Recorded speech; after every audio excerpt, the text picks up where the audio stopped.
O Tərtərdəki o Rus Onu səhv edib. o Rus mətbuatı var, hansı ki o gələn qız. Ondan sonra duyuq ki, bura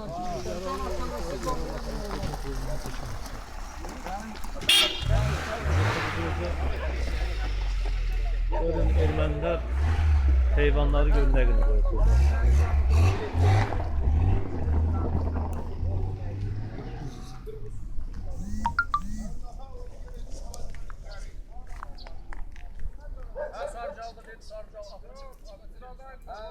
Bir dənə İTF-mə çəkirəm. Vaxtda siz söyləmiş birdə. Aydındır.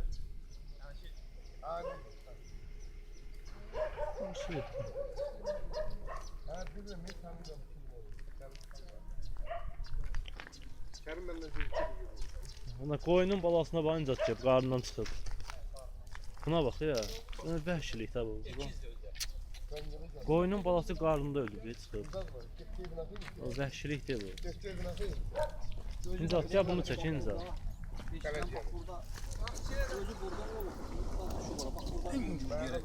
Kişi burada olub özü. Bax burada oldu bax. Ən gür yeri. Burada eləmi? Yox, amma sağlı da bura qalıb. Bax elə burada hamısı ağacı, sadı, ayaqqabıları da orada.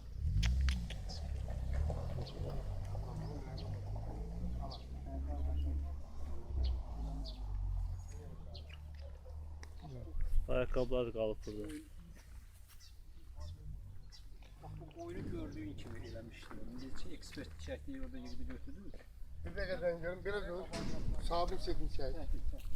Ha. Bu değil ha sabun nedir orada? Bu değil ha. Sabun çekin. Ha. Çabuk papağı çek. Başının papağı. Değil ha. Bak başının papağı. Kavuşunu da çekin.